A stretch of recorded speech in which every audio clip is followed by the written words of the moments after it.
Okay, here we are, vlog number one. Going through leg day number one, so it's Monday. Feeling pretty good. That was way too close. Feeling pretty good. Recently, this is the first session with the safety squat bar, as opposed to the normal barbell back squat. First time I've used the squat bar in nearly 2 years, so we'll see how it feels. Got to figure out kind of what weights are going to be tough for the rep range I want. I know roughly, but we'll see.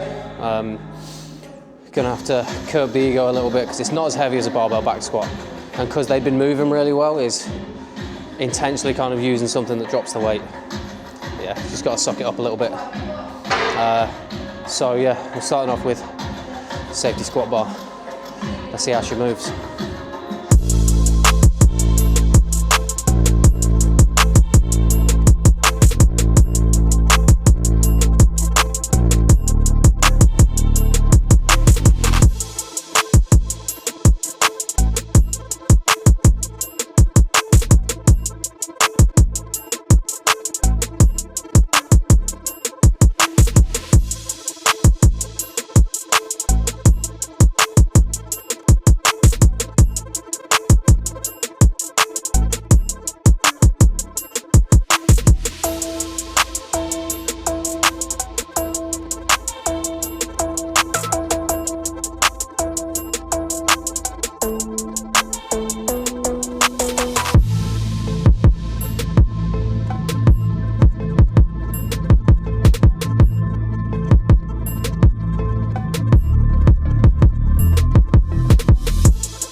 Shit. Whew, that was good. Not completely balls to the wall, but I could feel on those last couple the hips were wanting to shoot up and compensate, so I had to work hard to not let myself lean over too much and let those hips kick up, because we're sitting nicely on the quads in the first few. We just have to fight for a little bit at the end. God damn, it's going to be a lot of heavy breathing in this video. So, good first set. I'm happy.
I think that was 7.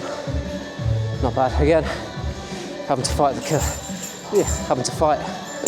keep the hips in place, but a very good first session with those. Quads, really feeling that one. Don't really notice my lower back much at all.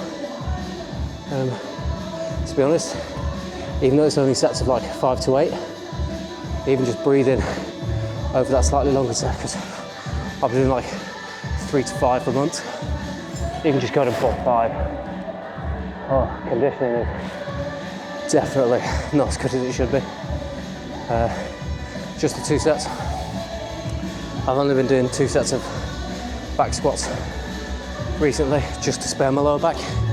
So I'll stick with 2 sets of this, do everything else the same, and then I'll be able to tell from how I respond in the next couple of days how much of a difference the safety squat makes to the back squat.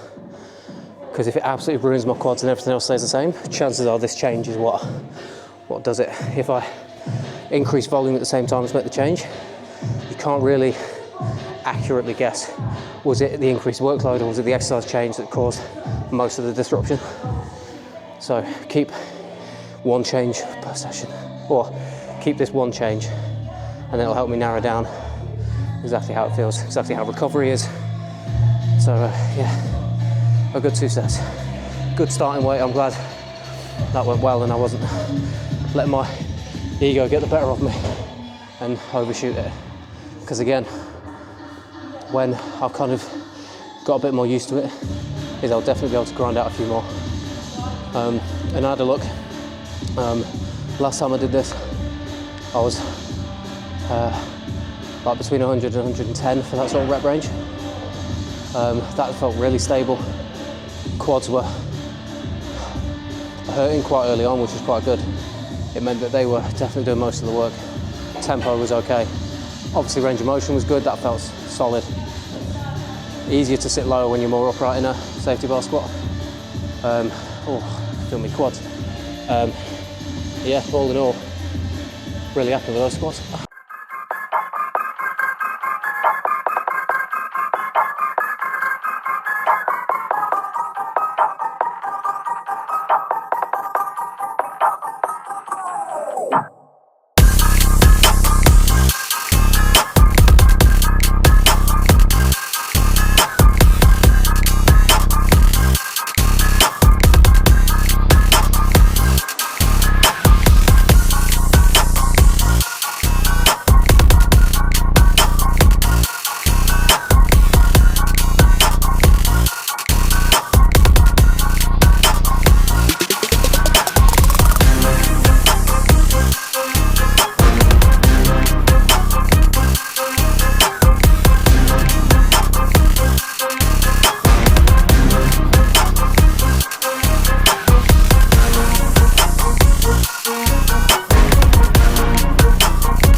With an exercise like a back extension, one, the main reason is because I've got a slight hamstring, but you've got to, particularly when you kind of try and specialise in a certain sport, so like bodybuilding, is you've got to kind of make decisions based on what's going to benefit the program as a whole.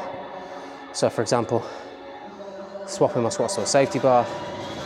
And another reason for RDLs is I notice now that I'm stronger is I was squatting an RDL in on a Monday and then deadlifting and hack squatting as the big moves on a Friday. And those two heavy hinges and a back squat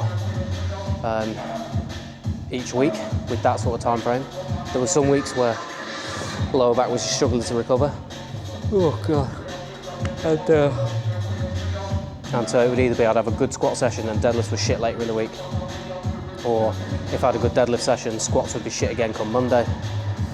And so you have to start to weigh up like best bang for your buck. So the deadlifts were pushing heavy and I was a bit more, I didn't want to lose them just yet in the program. When it comes to prep, they'll have to go because the fatigue's not worth it for what you're getting out of it, I don't think.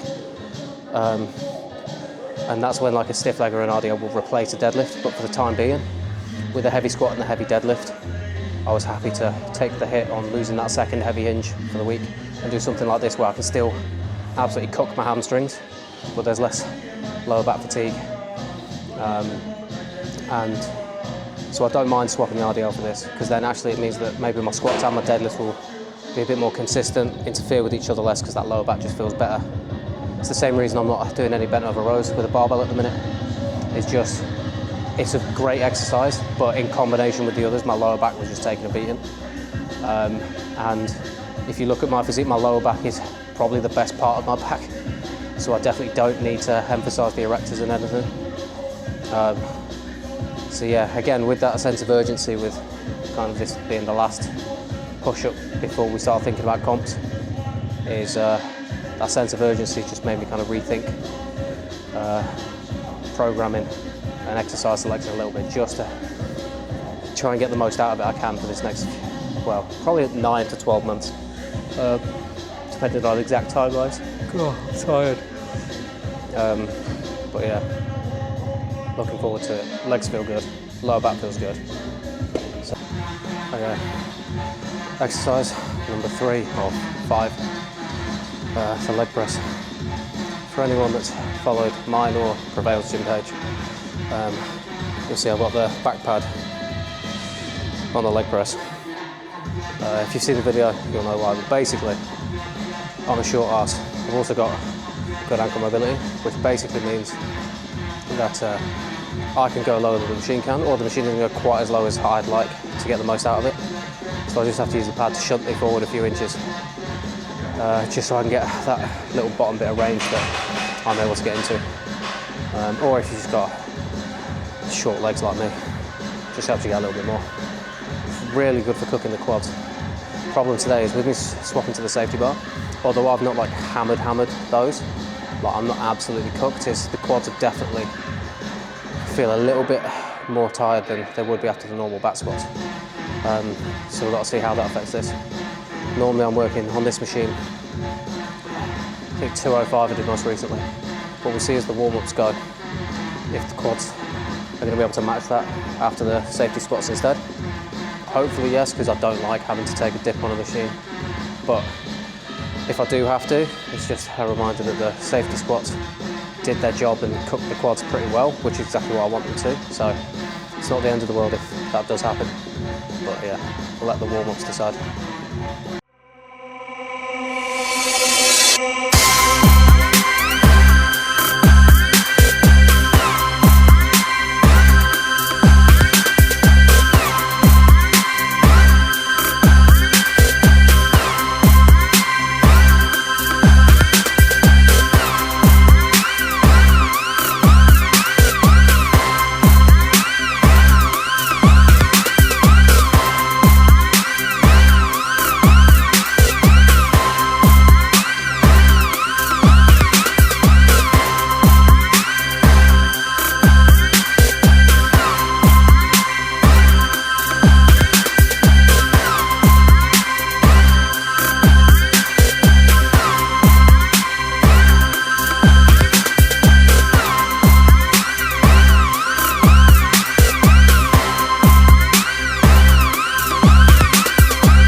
on to exercise 4 and 5. It's a bit of a superset here. So we've got hamstring curls and then effectively bench knee raises, just for a little bit of abs. I find that my abs don't take a lot to get sore, so it's literally 3, maybe 4 sets if it's feeling good.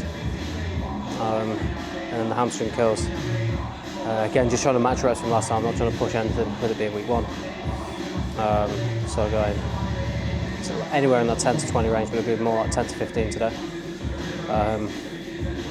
Again, 3 sets of each, not like a rapid superset, just like I do my hamstring curls, give myself 30 seconds to a minute just to catch my breath, and then hit the knee raises. It's purely to save the time, because if I do have a habit of taking too long and talking too much between sets, resting probably longer than I need to. So like today, for 5 exercises, it's going to take me just shy of 2 hours, which probably doesn't need to. But yeah, I'm just a slow trainer. So that superset just towards the end of the session just helps me get it over with.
So that's leg session 1 done.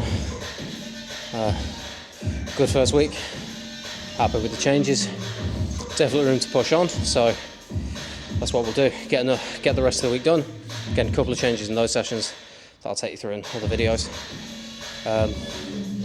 And yeah, let's just push on and see what progress we can make on these ones, just on the journey to get fucking massive. Catch you in the next one.